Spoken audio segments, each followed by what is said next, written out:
Episode 43, is it an ex-boyfriend? Old flames rekindled? Lu Tingxiao didn't even blink when he heard this, and his thin lips directly uttered two icy words, destroy it. Lu Jingli immediately felt like a basin of cold water had been poured on him. What? The heavens are helping you. You're not listening to this? Lu Tingxiao's expression grew even colder. Do I need to repeat myself? Seeing that his elder brother was truly angry, Lu Jingli hurriedly nodded repeatedly. Okay. I'll destroy it. I'll destroy it. Really don't know what to say about his brother. Except when he was in front of Ningxi, at other times, he was too principled and inflexible. However, he was different. He agreed with his mouth, but he wasn't really prepared to destroy it. TSK, might as well keep it secretly. It would come in handy someday. While Lu Jingli was sighing, suddenly a small figure rushed down from upstairs like the wind and ran towards the outside. Is Little Treasure back? Lu Jingli quickly followed Little Treasure out. When he reached the door and looked, indeed, Ningxi had returned, riding in Jiong Mai's car. From the expressions of the two, nothing unusual could be discerned. Jiong Mai seemed to have drunk quite a bit, while Ningxi seemed to have drunk very little. Ningxi got out of the car, picked up Little Treasure who ran out to greet her, looking helpless and tender. Sweetheart, it's already 11 o'clock. Why aren't you sleeping yet? Didn't we agree not to wait for me? Little Treasure clung to Ningxi, hugging her neck tightly, staring at Jiong Mai behind her with vigilance and rejection. Jiong Mai's mouth twitched. This was so unfair. Lu Tingxiao was simply overpowered. Lu Jingli immediately understood Jiong Mai's thoughts and went over to pat his shoulder sympathetically. Condolences. It's because you don't have a son. Jiong Mai's heart skipped a beat. What do you mean? Lu Jingli leaned close to his ear and whispered, stop pretending. Do you like Ningxi? A hint of panic flashed across Jiong Mai's face, then he immediately hardened his expression. Uncle, are you joking? How could I like her? Lu Jingli rubbed his chin, looking thoughtful. It was strange, really strange. What had happened between these two? Jiong Mai clearly liked her, but it had come to the point where he refused to admit it. Meanwhile, Ningxi was about to carry Little Treasure into the house when her phone in the bag suddenly rang. She casually answered it. Hello, who is this? Hello, is this Miss Ningxi? Your boyfriend had a car accident and is currently being treated in our hospital. Please come over immediately, the voice on the other end said. Ningxi wore a puzzled expression. What? My boyfriend? As soon as she finished speaking, the attention of Lu Jingli, Jiong Mai, Lu Tingxiao, and even Little Treasure all froze on Ningxi. Ningxi coughed awkwardly. Did you make a mistake? I don't have a boyfriend. But the number left by the patient before he lost consciousness is yours. Please come over as soon as possible. Our hospital's address is... The person on the phone hurriedly gave the address and hung up. Ningxi stood there with her phone, looking bewildered. What the heck? Who could it be? Jiong Mai leaned against the car and sneered at her. Is it one of your ex-boyfriends? Even in a car accident, he still left your number. How devoted. Ningxi kicked him. Stop talking nonsense. Little Shi, do you want to go? Lu Jingli's eyes sparkled. Although it was a question, his expression clearly said, go. Ningxi felt a headache and rubbed her temples. This is a matter of life and death. Let's go just in case. What if it's someone I know? But what about Little Treasure? Before she could finish her sentence, Little Treasure had already tightly clung to her, burying his little face in the crook of her neck. He looked as if he had been waiting for her to come back for a long time and absolutely refused to be separated from her. Because Little Treasure wouldn't let her go, Ningxi could only take him along. Since Little Treasure was going, Lu Tingxiao would naturally go too. As for Lu Jingli, he insisted on volunteering to drive them. Jiong Mai took a look and saw the shameless members of the Lu family all going, so without saying a word, he squeezed into the car as well. In the end, everyone went together. Ningxi was speechless. At the hospital, several ambulances were parked at the entrance, and medical staff were bustling around, carrying stretchers with patients who were covered in blood. It seemed there had been a major traffic accident. Ningxi covered Little Treasure's eyes, preventing him from seeing these bloody scenes. She coaxed him gently, baby, the hospital is chaotic right now. Can you be a good boy and wait for me in the car? Little Treasure clung to her waist, looking pitiful, as if he had been abandoned. Despite being very sleepy, he stubbornly refused to sleep. Bending down, Ningxi kissed his little cheek. Be good, little treasure. Wait for me, and I'll be back soon. Little treasure's spirits lifted after being kissed, and he nodded. Then I'll go now. Ningxi greeted everyone. I'll accompany you, Lu Tingxiao said. I want to go too. Jiong Mai said almost simultaneously.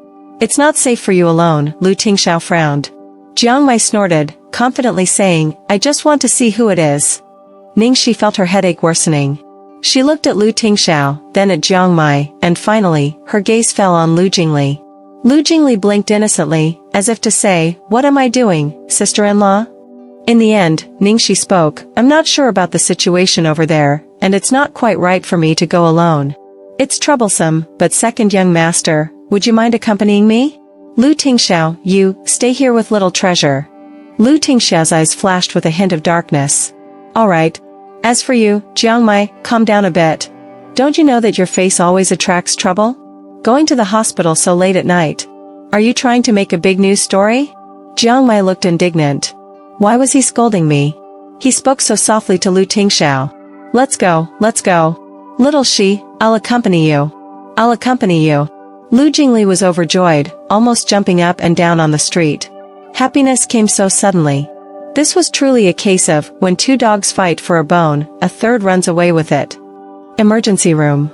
It was chaotic inside. Ningxi had to navigate through the crowd for a long time before finally finding the doctor who had called her. Hello, I'm Ningxi. You mentioned that my friend is here. Where is he? You're Ningxi? He just finished surgery. He's in room 307 on the 12th floor. Please go and confirm his identity. He doesn't have any identification on him. Alright, thank you. So, Ningxi and Lu Jingli rushed to the elevator. The elevator was too crowded, so they had to take the stairs. Climbing up to the 12th floor was truly torturous. Ningxi was exhausted, but Lu Jingli was still full of excitement, as if nothing had happened. Ningxi finally understood why Lu Jingli could manage the entertainment industry so well. This guy's enthusiasm for gossip was unmatched. Finally, they arrived at room 307. Ningxi, panting heavily, was about to push the door when Lu Jingli eagerly pushed it open for her. 1 second later, before Ningxi could even see who was inside, Lu Jingli suddenly darkened his face, grabbed the door, and used both hands to push her out. Little she, let's go, go, go. What the hell? I've been looking forward to this for so long, and it turns out to be this guy. Let him die. Who is it? What's with your reaction? Anyway, you won't regret leaving. Suyen? Ningxi raised an eyebrow. Lu Jingli's face was stern. It's him. You can leave now. It's precisely because it's him that I can't leave. Ningxi brushed away Lu Jingli's hand, turned around, and walked into the room. Lu Jingli was anxious and stomped his foot. Little she, why do you care about him? You. Do you still have lingering feelings for him?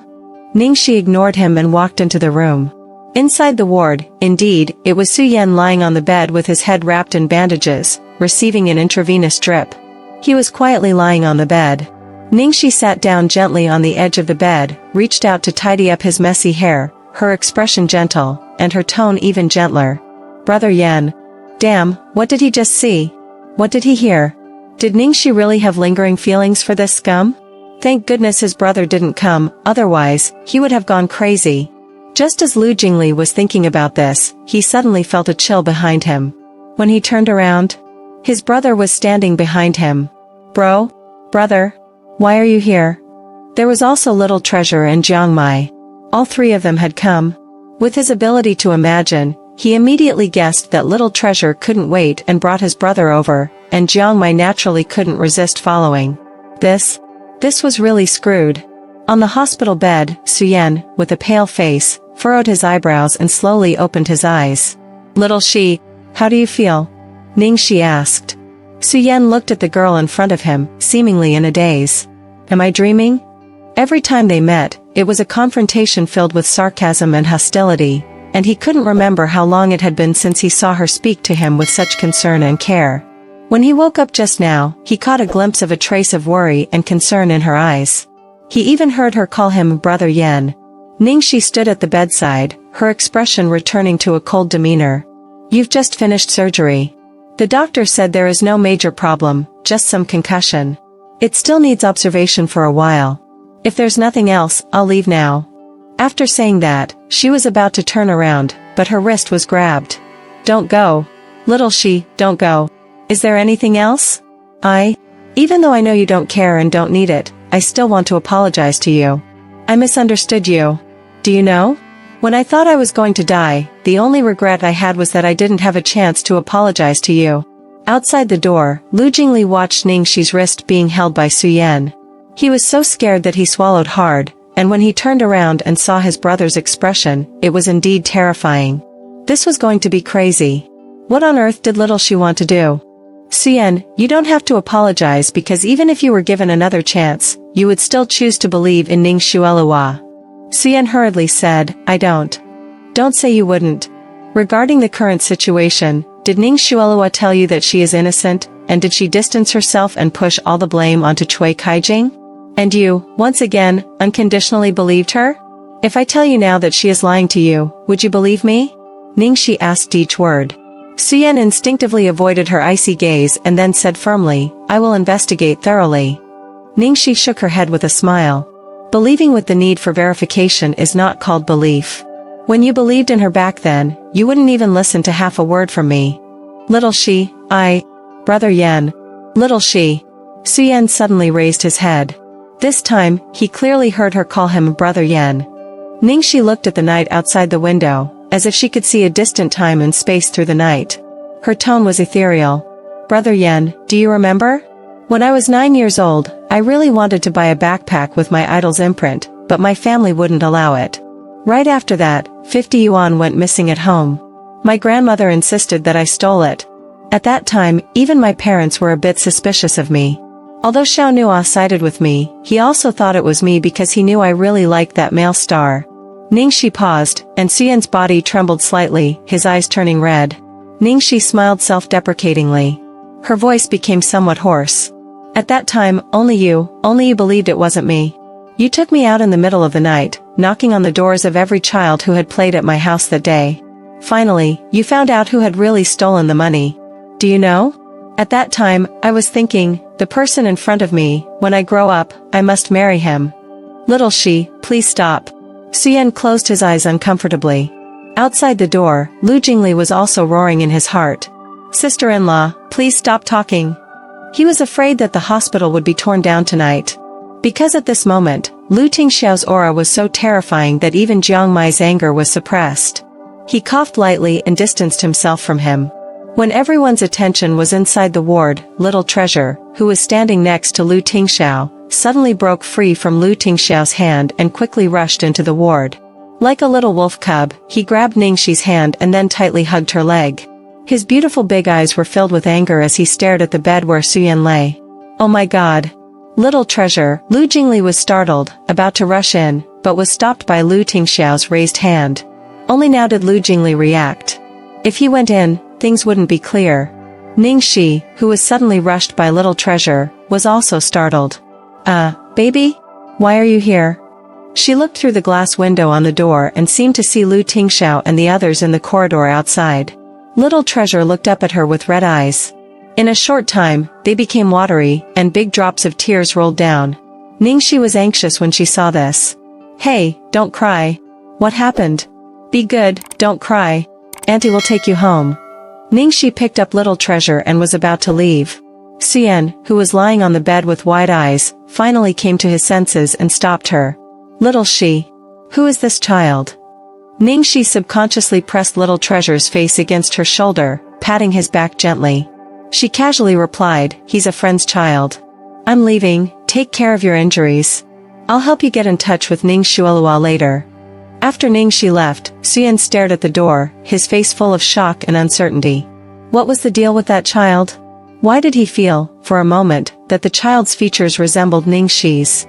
He even horrifyingly recalled the stillborn child from 5 years ago. If that child hadn't died, it would be about this age.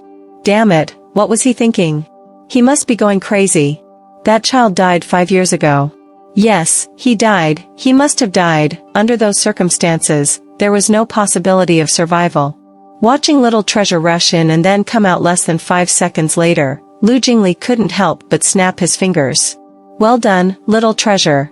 Ningxi, seeing Lu Tingxiao's expression, immediately knew he was going to blame little treasure. So, she quickly protected little treasure before he could speak. Don't blame little treasure. He's just a child and doesn't know any better. Besides, he didn't disturb me. Lu Tingxiao's face showed helplessness. You spoil him too much. Although his tone suggested blame, there was no trace of anger on his face. Jiong Mai, on the side, watched as Lu Tingxiao's expression changed from a low-pressure aura to a warm and affectionate expression in an instant. His astonishment couldn't be put into words. So hypocritical. Why are you always so harsh on little treasure? I'm just helping you make up for it. Ningxi touched little treasure's head and subtly glanced at Lu Tingxiao with a touch of melancholy in her eyes. Leaving the hospital, in the car, Ningxi cuddled with little treasure for a while, and the little guy soon fell asleep. After holding it in for a long time, Lu Jingli couldn't hold back any longer. He looked at Ningxi in the rearview mirror and urgently asked, Little Shi, what were you playing at with Brother Yan and those sentimental memories? What are you trying to do? Are you thinking of rekindling the old flame with that scumbag? Jiong Mai, in the front passenger seat, sneered. Rekindling my ass. I was almost fooled by her just now. She was acting like a little white flower again. Not only that, she even inserted a beauty trap. Ningxi propped her chin, raised an unexpected eyebrow, and said, Golden Retriever, you've improved. You actually noticed that, Sitting next to Ningxi, Lu Tingxiao's face cooled slightly. Just now, he saw through Ningxi's attitude towards Suyan was not sincere, but what made him angry was the beauty trap. She actually used it on someone other than him. By the way, I have to call Ning Shuolua. With little treasure still in her arms, Ningxi carefully adjusted and took out her phone. I'll hold him. Lu Tingxiao helped by taking little treasure into his arms.